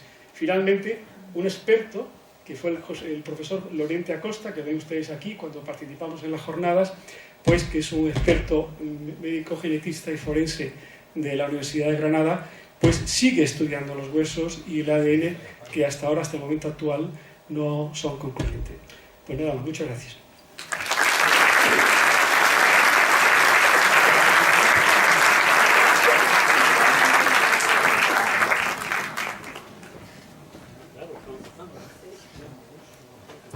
Bueno, con la venia, señor presidente. El capítulo del que voy a tratar es el tercero del libro y se titula Correspondencia. El trabajo de este capítulo ha consistido en la búsqueda, recapitulación y adquisición de un total de 26 cartas escritas entre 1814 y 1816 por diferentes personas, entre ellas el propio Miranda, y que relatan y nos aportan datos inéditos sobre los 2 últimos años de vida y la muerte de Miranda en el penal de La Carraca, como hemos comentado, ¿no?, donde se encontraba preso.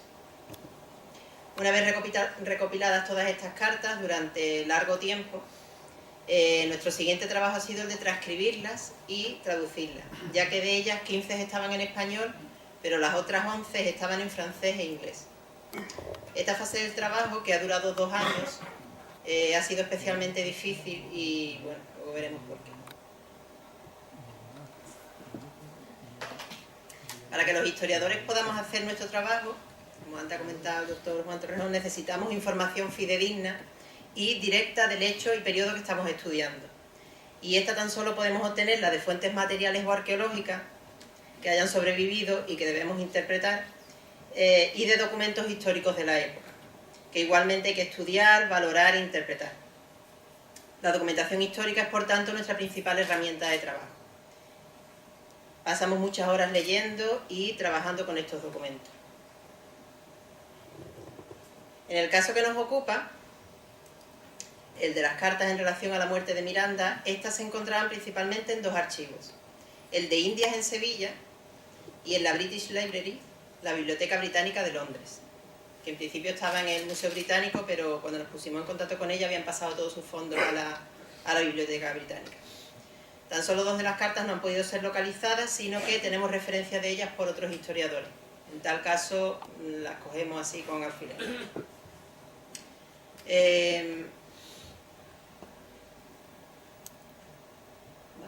Aquí vemos algunas de las cartas. En 2015 obtuvimos copias de las cartas localizadas en el Archivo de Indias de Sevilla y en marzo de 2016 nos pusimos en contacto con el Museo Británico de Londres, ya que según nuestra referencia las cartas que buscábamos pertenecientes a los manuscritos Besley se encontraban allí. El Museo Británico nos informó que actualmente ya el archivo documental, como antes he comentado, que estaban allí antes, ahora pasan a ser gestionados por la Biblioteca Británica. A través de su página web contactamos con su departamento de búsqueda documental, que una vez localizadas las cartas, con su correcto número de referencia y localización, nos remitió al departamento de imagen para que en él solicitáramos mediante una orden form el 27 de abril de 2016 las copias digitales y su envío a nuestro mail. Esto es un proceso bastante lento. Las cartas estaban en 2 volúmenes. El volumen 3 en la Selmar Ad MS 31231 y en el volumen 4 en la Selmar Ad MS 31232. Y podemos ver las cartas digitalizadas por el Museo Británico. Evidentemente están digitalizadas con una resolución magnífica. Ahí podemos ver uno de los sobres. Esto es lo que nos envían, las cartas. Esto es una carta completa, su sobre, y en concreto esta tiene 2 páginas, que al final podemos ver todavía el sello del Museo Británico. Ya con todas las cartas en nuestro poder, comenzamos el trabajo de transcripción y traducción. Si bien las cartas en español y en francés requirieron un trabajo normal, las cartas en inglés, en concreto 4 de ellas, presentaban una caligrafía especialmente obtusa, que en nuestra carrera como historiadores no habíamos encontrado nunca, me parece muy bueno. Ha sido especialmente difícil y complicado conseguir, sobre todo, transcribirlas. Luego la traducción ya era, bueno, también ha sido complicada, ¿no? Pero la transcripción ha sido realmente peliaguda, ¿no? A ello hay que añadirle también el hecho de que al estar tratando un tema que era prácticamente secreto, el de la posible liberación de Miranda mediante negociaciones un poco así bajo cuerda, estamos tratando temas de espionaje internacional prácticamente, el lenguaje utilizado era también intencionadamente ambiguo. Ahí vemos, por ejemplo, ese trozo. He puesto esto porque me gustaría hacer hincapié en la caligrafía, ¿no? 26 cartas. Cada una 2 o 3 folios. Con palabras como esta, esto han sido muchas horas de trabajo. Doctor Juan, yo en mi casa, mi marido, creo que hasta los 2 gatos han estado intentando ver qué ponen cada una de estas palabras. Esto ha sido una labor. Esta es la misma fotografía que puso antes el doctor Juan, para que vean el trabajo que implica la transcripción. Ya hay la transcripción, o sea, el original ya ni se ve, lo veis ahí en negro un poco las letras. Luego la traducción nuestra, las referencias entre unas palabras y otras, porque claro, hay que hacer un estudio de cada letra, cómo se hace cada letra, cómo las repite, cómo no. Luego también las cartas tienen erratas, ya de por sí se equivocan escribiendo, muchas veces el escribiente escribe mal, cuando escribe el criado no sabe escribir muy bien, en fin. Aparte, luego, lo que es la traducción, tanto del inglés del siglo XIX, del principio del XIX, como del hecho de que están hablando de temas un poco curiosos. La palabra que está subrayada en amarillo, que comentó antes Juan, subject, meses, o sea, meses para darnos cuenta de que significaba el asunto. Porque estamos hablando del asunto, porque he hablado con fulanito del asunto, y no lo traducíamos como subject, pensábamos que era salpist, pensábamos que era el nombre de un barco. Bueno, ha sido bastante complicado. Finalmente, ya con la ayuda de profesionales, como ha comentado Juan, especializados en caligrafía inglesa del siglo XIX, hemos podido terminarlas. El resultado es enormemente interesante, inédito, novedoso. Estará en el libro y esperamos que disfruten mucho la lectura. Estas son las 26 cartas de Van Sittard, Duncan Shaw, Fleming, Peter Turburn. Esto es apasionante. O sea, el sistema de relaciones y de comunicaciones internacionales para intentar sacar a Miranda de la carraca, entre Londres, entre Gibraltar, Cádiz, en diferentes idiomas. ¿Vale? En el libro pues vamos a poder ver lo que veis allí, que es la transcripción de las 26 cartas y la traducción de las 26 cartas. Y ya les dejo con mi compañero Juan Lobato.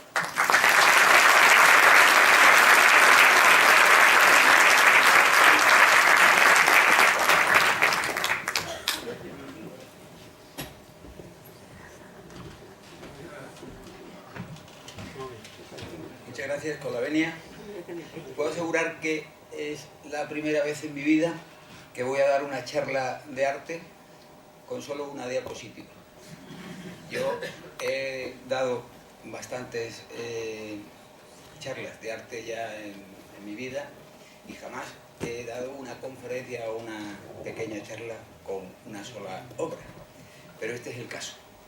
Y es que la obra merece el tiempo que le vamos a dedicar. Miranda en la Carraca es un óleo sobre lienzo del pintor venezolano Arturo Michelena Castillo, realizado en 1896 con motivo de cumplirse el 80 aniversario del fallecimiento de Francisco Miranda, del que ya todos sabéis muchísimo. Miranda muere a la edad de 66 años en el Penal de la Carraca y el cuadro mide 2 metros de largo por 2,5 metros de ancho. De manera que el pintor Arturo Michelena, que era un famoso artista venezolano de amplia trayectoria en el retrato, fue el encargado de llevar a cabo esta obra. Francisco de Miranda, cuyo repertorio de actividades ya habéis conocido, merecía una representación iconográfica que lo reflejara de por vida.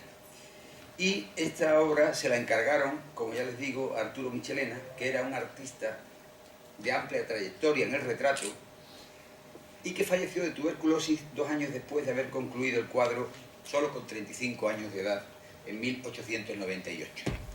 El cuadro se haría en 1896 y, como ya les digo, fue 80 años después de la muerte de don Francisco Miranda.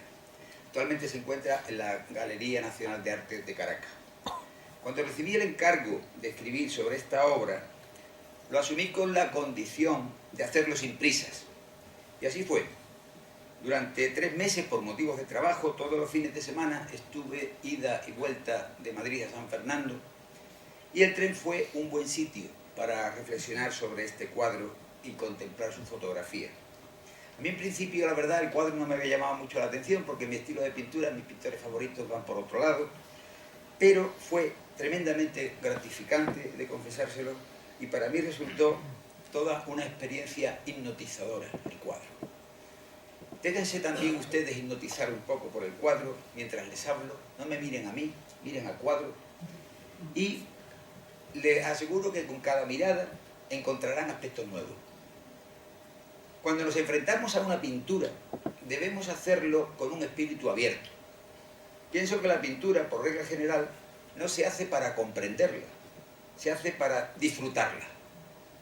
A nadie se le ocurre comprender el mar, un paisaje o un amanecer. La pintura está hecha para disfrutarla y te gusta o no te gusta y con eso es suficiente. Sin embargo, no siempre es así. El cuadro Miranda en la Carraca hay que comprenderlo. Hay que pararse a comprenderlo. El análisis de esta obra arranca con la presencia de dos realidades. De un lado el personaje retratado y de otro el ambiente en el que se encuentra, la cárcel. Se crean así dos fuerzas de equilibrio dinámico que crean un intrigante diálogo entre si la persona que está allí se merece estar en esa situación o no se lo merece. ¿Qué hace una persona como tú en un sitio como este? Dirían los modernos. Esta es claramente la primera pregunta. Sobre todo al tratarse de una pintura de encargo. Elegir la cárcel para una pintura de encargo. En los encargos un pintor se esfuerza en mostrar la grandeza del personaje y la cárcel no parece el mejor sitio para esto precisamente. Este cuadro se pinta, como ya les digo, 80 años después de la muerte de Miranda y el encargo exigía una pintura que reflejara todo su legado y su proyección histórica. Se eligió al más destacado de los pintores venezolanos de la época, un pintor con trayectoria que había estudiado en París y que había vuelto a su tierra como un gran retratista y por tanto dotado de un vocabulario plástico, artístico e ilustrado suficiente como para confiarle el trabajo. Y Michelena elige este escenario y no otro, la cárcel. Pero se da la circunstancia que ya regresa de Francia enfermo de tuberculosis. De hecho, moriría 2 años después de terminar el cuadro. Un retrato de encargo para un pintor puede convertirse en un momento dado en un autorretrato. Sobre todo cuando se barrunta una vida breve.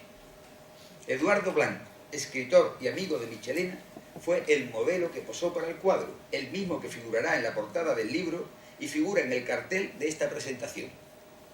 Blanco contaba con 58 años para representar a un personaje de 66 que según las crónicas aparentaba mucho mayor edad.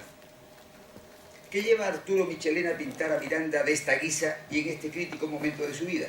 Pienso personalmente que el motivo principal fue emplazar al espectador ante la razón existente entre el personaje y su pecado. Todo un desafío retratar a un personaje de leyenda, más que un simple retrato, debería de ser un relato. El cuadro se postulará desde el principio como un triunfo póstumo de Miranda y se convertirá en una suerte de requiem biográfico. Lo primero que se nos viene a la mente al contemplar este cuadro son las ordalías o juicios de Dios. Aquellos juicios sumarísimos en la Edad Media donde los acusados tenían muy difícil defensa. El observador del cuadro se preguntará, ¿qué ha podido llevar hasta aquí a este personaje? La causa más común para encarcelar a un militar de alta graduación es generalmente un enfrentamiento ético, conflictos de pensamiento y liderazgo entre la justicia y el encarcelado, la sospecha de una traición, sin duda. La historia no suele conceder privilegios gratuitos, solo se entra en ella por méritos propios. No basta hacer el cuadro de un personaje para asegurarle un papel en la historia. Una pintura no es suficiente, pero puede ayudar. El resultado fue esta obra que ahora contemplamos, un cuadro de poderosa composición, con un tema central que nos conduce a un adagio sin lamento, sutil, magistralmente expresado por medio de la riqueza emocional. El relato descriptivo de la obra está impregnado de un aire ciertamente romántico, pero no exento de cierto folclore. La imagen de un hombre que no hace llamamiento alguno, que no pide nada, pero que nos muestra incrédulo haber perdido su libertad, como atornillado a su camastro de un modo telúrico. La pintura en ningún momento refleja dolor físico, eso parece irrelevante. Más bien se ajusta a expresarnos un dolor psíquico a través de una obstinada mirada, llena de gestualidad y bravura en una audaz propuesta con algo de sobreactuación. Lo que en realidad pinta Michelena es el estado mental de Miranda, su entereza mental. Todo el pasado del protagonista, lo que le ha llevado hasta aquí, se vaticina en sus ojos. Los ojos dicen mucho de la condición humana, son la firma del retratado. Los retratos han sido siempre uno de los retos en la vida de un pintor. Las clases sociales altas quieren que su alma, el alma de una élite y su forma de ser, queden fielmente reflejadas. Resulta valiente retratar a Miranda preso, y no en un despacho, en un salón o triunfante en un campo de batalla, montado a caballo. Cadenas en la pared. Su mera presencia nos muestra la retórica represiva del lugar, pero por otro lado, al no estar el preso amarrado a ellas, también puede indicarnos la imposibilidad de encadenar las ideas, aunque el carcelero tenga el poder y las llaves. La obra posee una coreografía teatral llena de presentimientos, una mirada enigmática, interrogativa. Michelena sabe que lo que tiene que describir, porque conoce el desenlace de la historia con la muerte del reo en prisión, también vislumbra su propia muerte. Siguen allí, se han digitalizado, lo ha dicho Antonio, están en mover, pero casi siempre viajamos a Puerto Rico para consultar esas carpetas y para traérnoslas a España. Y trabajamos para que esas carpetas inéditas cobren vida y salgan a la luz siempre como Juan Ramón la soñó. Es una gran responsabilidad publicar a Juan Ramón Jiménez, siempre con la ayuda de la familia. Juan Ramón decía que él derramó su vida en su obra y que por lo tanto su vida no podía extinguirse. Que a la tierra, dice Juan Ramón, solo van a ir mis huesos, porque mi sustancia, dice Juan Ramón, ya queda toda y eternamente en mi obra. Obra de vida, como él decía, vida plenamente de obra, que siguió hasta el último suspiro y más allá, pero el último suspiro no de Juan Ramón, hasta el último suspiro de Zenobia Camprubí Aymar, que muere de cáncer de útero, quizá por eso no tuvieron hijos, muere Zenobia en 1956, muere 3 días después de conocer la noticia de la concesión del premio Nobel, que adelanta a la Academia Sueca porque Zenobia estaba moribunda. Cuentan que la alegría de saber, de conocer esa noticia, alargó 3 días más su estado ya final, pero que Juan Ramón acogió el premio ya muy desganado y ya no le importó, ni siquiera fue a recogerlo porque ya sin Zenobia él nunca volvió a escribir, ya no quería comer, no quería bañarse, se cayó, se postró en una silla de ruedas y ya solo iba al cementerio de Puerto Rico a llevarle flores amarillas a Zenobia y a escuchar su voz en un gramófono de la sala Zenobia Juan Ramón Jiménez. Y si alguien duda del amor de ellos, pues Juan Ramón se quedó ya sin aliento ni poético ni vital cuando Zenobia, la luz y la poesía de su vida faltaron. Obra en marcha en vida que aún sigue siéndolo hoy día con toda su fuerza. Quiero ir a la muerte bello, dice Juan Ramón, resucitado. Quiero llevar entre las manos blancas una lira de luz colgada de las rosas que mi jardín me diera. Encontramos poemas representativos de Juan Ramón en un libro que muchos de vosotros habréis manejado, la segunda antología poética de 1922, y vamos a entresacar algunos versos para hacer como un ramillete de poemas como flores, ¿no? Que recordaréis seguro.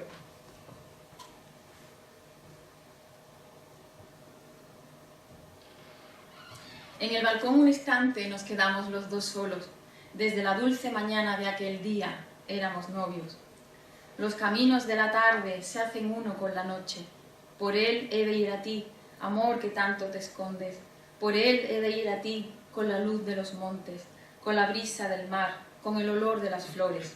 Hago como un popurrí, ¿no? Me salto fragmentos y voy a las estrofas esenciales. Dios está azul, la flauta y el tambor anuncian ya la cruz de primavera. Vivan las rosas del amor, con el verdor, con sol de la pradera. Vámonos al campo por Romero, vámonos, vámonos, por Romero y por amor. Qué tranquilidad, Violeta, por el sendero de la tarde. A caballo va el poeta, qué tranquilidad, Violeta. Verde verderol endulza la puesta de sol. Blancura deslumbrante de mi primer cariño al toque melancólico y dulce de Diana. ¿Dónde está la palabra, corazón, que embellezca de amor al mundo feo, que le dé para siempre y solo ya fortaleza de niño y defensa de rosa? Y yo me iré, y se quedarán los pájaros cantando, y se quedará mi huerto con su verde árbol y con su pozo blanco. Son versos que desprenden frescura, actualidad. Juan Ramón escribió que decir clásico era decir actual y decir actual es decir eterno. Haciendo memoria, recordemos que el siglo XX despertaba, anclado en moldes del 98, la generación del 98, despierta, abre el siglo XX, a la espera de un modelo ideal. Observaba Juan Ramón que en España no había tenido el poeta contemporáneo que lo representara, como otros países. Pío Baroja señaló en 1902 que vivían en España por entonces en un ambiente de cursilería y de agarbanzamientos absolutos. ¿Quién será, se preguntaba Juan Ramón, el que levante y pase una nueva antorcha? Ortega afirmó que en ese momento la poesía estaba agotada. Esto hirió a Juan Ramón y también a Cernuda, que escribió: poesía agotada, Juan Ramón la ha despojado de sus velos y nos la ha mostrado desnuda, blanca y pura. El impacto que obras como Platero y yo supusieron a principios del siglo XX se puede entrever a través de las palabras de escritores como estas de Alonso Zamora Vicente. Dice él: de pronto los chiquillos empezamos a puntuar de otra manera, a partir de Platero. La lectura se trocó en delicada emoción. El mundo de Galdós, Pereda, el padre Coloma cedió al mundo del color de Juan Ramón Jiménez. Mi lengua española había entrado en otro ritmo. Solana, oscuro Solana, 98ista, ¿no? Frente al Sorolla de la luz, frente a esa luz juanramoniana. Platero es la luz de Andalucía, frente al oscurantismo del castellano del 98. En la literatura del siglo XX se despereza e ilumina como un amanecer claro y pleno de luz con Platero, donde la prosa abre las alas al pensamiento y al sentimiento, a la introspección y a la lírica, a los sentidos, a esa Andalucía universal y alada, profunda, sutil, espiritual, frente a la Castilla del 98, de tono más decimonónico, ramplón y monótono. Para el poeta de Moguer, Machado representa la Castilla del pasado. Decíamos que si Platero renueva la prosa, Diario de un poeta recién casado, su obra de madurez renueva el verso. Diario constituye algo completamente nuevo y diferente en la literatura española, nunca visto antes. Apuntó Machado refiriéndose a Juan Ramón. Una fina sensibilidad, tan fina como la de usted, le dice a Juan Ramón, no existe entre los poetas castellanos. Y es que Juan Ramón traía, como decía don Antonio, la flauta de Verlaine. Juan Ramón renovó toda la poesía del siglo XX e igualó la literatura de esa época a las cotas más altas de la literatura europea.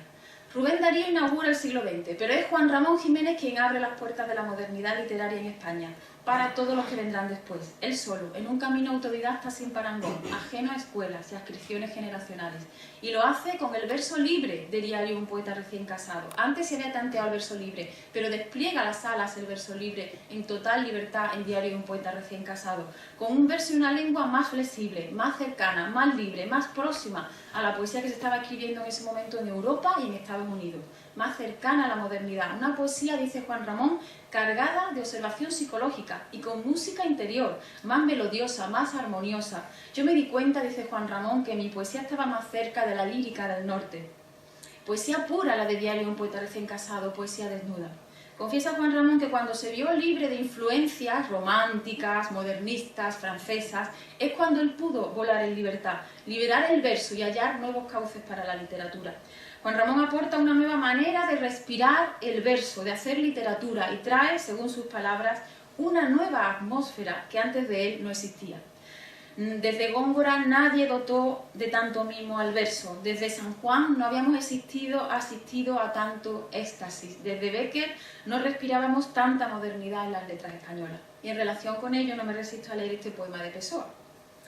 Volviéndome así, cuando menos, un loco que sueña alto, cuando más, no un solo escritor, sino toda una literatura, aun si no consigo divertirme, lo que para mí ya sería bastante, tal vez contribuya a engrandecer el universo, porque quien al morir deja escrito un verso bello, deja más ricos los cielos y la tierra, y más emotivamente misteriosa la razón de que haya estrellas y gentes, dice Pessoa, con una falta tal de literatura como hay hoy, ¿qué puede hacer un hombre de genio sino convertirse él solo en una literatura? Convertirse él solo en una literatura, como hizo Juan Ramón en su renovación en el siglo XX. Desde su libro de madurez, Diario de un poeta recién casado, el andaluz universal entiende que la realidad no está solo en las cosas, sino en la experiencia que el escritor tiene de las cosas. En una metafísica, dice él, que participa ahora de estética. Procuremos fundir conscientemente nuestro ser propio en la esencia viva del mundo, dice él. En lengua española, diario como El Quijote, Platero y yo, Las soledades de Góngora, ficciones de Borges, Cantos de vida y esperanza, Residencia en la tierra, Poeta en Nueva York, son cumbres todas altas y claras de la vasta literatura, que entre los ecos inquebrantables, imperecederas, salvan de los naufragios permanentes del alma. Dice Juan Ramón que nos salvan de la vida y de la muerte. Juan Ramón dice: quisiera que mis versos diesen la impresión de fenómenos naturales, que fuesen tan eternos y tan definitivos como una puesta de sol, como un agua que corre, que dejaran el ánimo en suspenso, que fueran como manantiales de ideas, colores, sensaciones. Porque dice Juan Ramón: esta es mi vida, la de arriba, la de la pura brisa, la del pájaro último, la de las cimas de oro del oscuro. Esta es mi libertad, dice Juan Ramón: oler la rosa, cortar el agua fría con mi mano loca, desnudar la arboleda, cogerle al sol su luz eterna. Mártir permanente de su perenne proyecto fugitivo, como él decía, con la mirada puesta en el infinito de las cosas y el alma toda en la profunda esencia del espíritu que quería él cultivar cada día, su palabra trascendió las esferas más altas. Nunca hubo límites en la aventura de su conciencia, nunca se conformó, siempre siguió su destino, su vocación, haciéndose por dentro, deshaciéndose por fuera, para volver a rehacerse cada día y renacer otra vez en cada sueño, en cada poema, en ese vaciarse lleno siempre de vida creada y recreada, alumbradora de un mundo nuevo, ese que por ti y para ti, dice Juan Ramón, he creado, acumulando, como él decía, su experiencia en lengua, en nombre hablado, en nombre escrito, el nombre conseguido de los nombres. Nunca, como en Juan Ramón Jiménez, ha sido el lenguaje más la casa del ser, que dijo Heidegger. Nunca fue más ascua viva permanente. Para Juan Ramón el poeta es un ser que abole la nada. Para Juan Ramón Jiménez el poeta es un ser para la eternidad.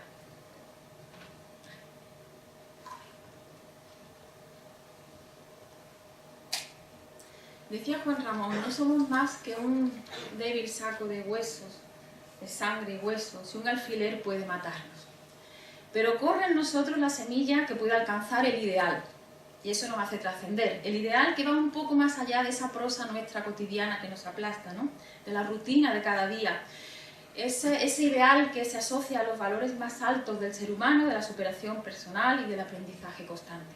Juan Ramón reflexionó mucho sobre ello, sobre los pilares fundamentales de la vida humana y concluyó, y os lo digo después de leerme ya muchos libros y conferencias, concluye Juan Ramón que las claves esenciales de la existencia son llevar una vida sencilla, cultivar el amor, la moral, los ideales, el espíritu, ser comprensivo y tolerante y tener delicadeza de sentimientos.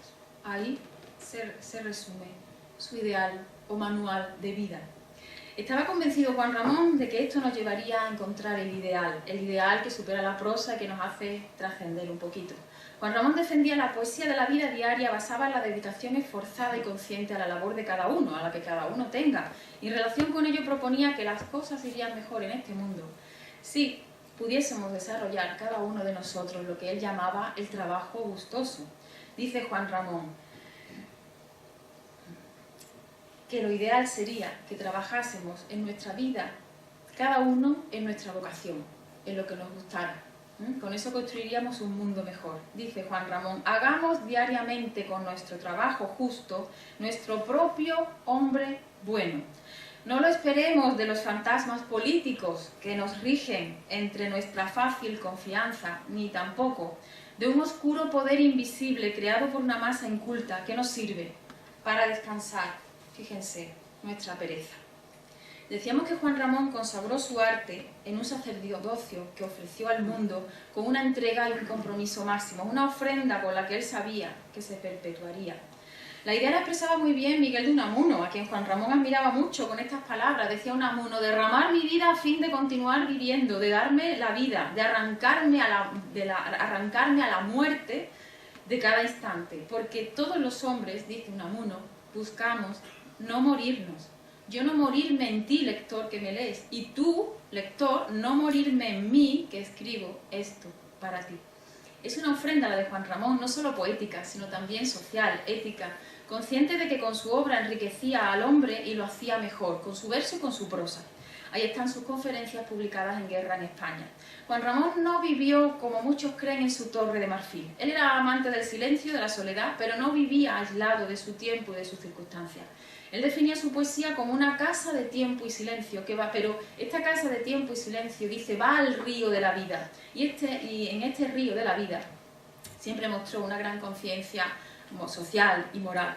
En el exilio, Juan Ramón impartió en programas de radio conferencias sobre ética, concienciación social, sobre lo que él llama política poética, sobre educación, sobre literatura, y reflexionó sobre el futuro del hombre en relación con el progreso. Cuando visitó Nueva York para casarse, y durante su viaje de novios, luego, durante varios meses, se espantó al ver en Nueva York una ciudad presa de las máquinas y de sus consecuencias.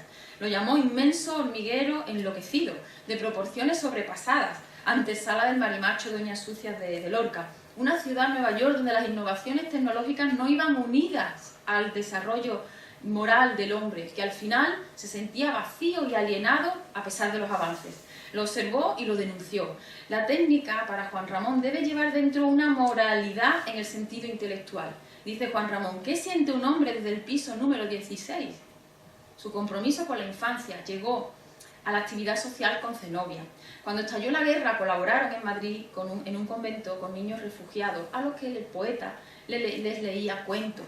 Luego, en uno de los pisos que Zenobia decoraba y alquilaba para los extranjeros en Madrid, alojaron, fijaos, a un grupo de 12 niños huérfanos por la guerra y los alimentaron, manteniéndolos incluso cuando tuvieron que salir de España, empeñando sus joyas y enseres en el antiguo Monte de Piedad, y luego a través de una suscripción al periódico americano del hermano de Zenobia. Juan Ramón tiene un poema muy bonito que os voy a leer. Es una plegaria de su libro Bonanza, otro libro póstumo que dejó inédito. En este poema pedía por el bienestar de todos. Dice Juan Ramón, Señor, que todos sueñen, que todos, Señor, piensen en una paz divina que desciende y que asciende. Que la belleza haga buenos a todos, que la mujer, el niño, el enfermo y el débil tengan todas las manos a su alivio, que el símbolo indeleble de la existencia sea el amor, que no tenga hambre nadie, ni sed, ni frío, que todos, Señor, piensen y que amen, que la caridad reine como una mujer viva, que las bocas no cesen de sonreír.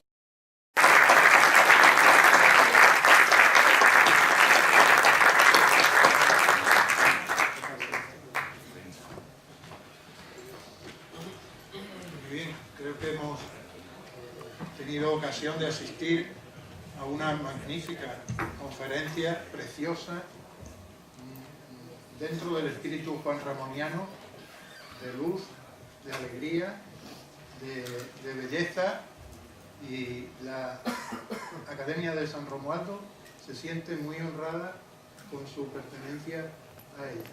Y creo que para nosotros es un punto de prestigio que pertenezca a nuestro corporación. Bien, enhorabuena de toda la corporación, y sea usted bienvenida.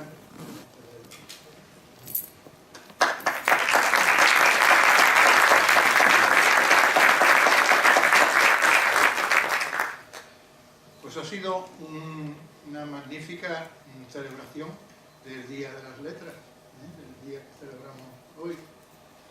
El próximo acto de la Academia estará también dedicada a la literatura, en este caso de nuestro querido autor Luis Berenguer y el mundo de Juan Lobón, de la oralidad a la escritura. Es una conferencia que va a ofrecer doña Ana Sofía Pérez Bustamante Muriel, conferencia que tendrá lugar en este mismo lugar el próximo día 30 de abril a las 19:30 horas. Están todos ustedes invitados, como siempre. Muchas gracias a las autoridades que nos acompañan hoy, a los compañeros académicos, compañeras, y a todos ustedes, señoras y señores, muchísimas gracias por su presencia.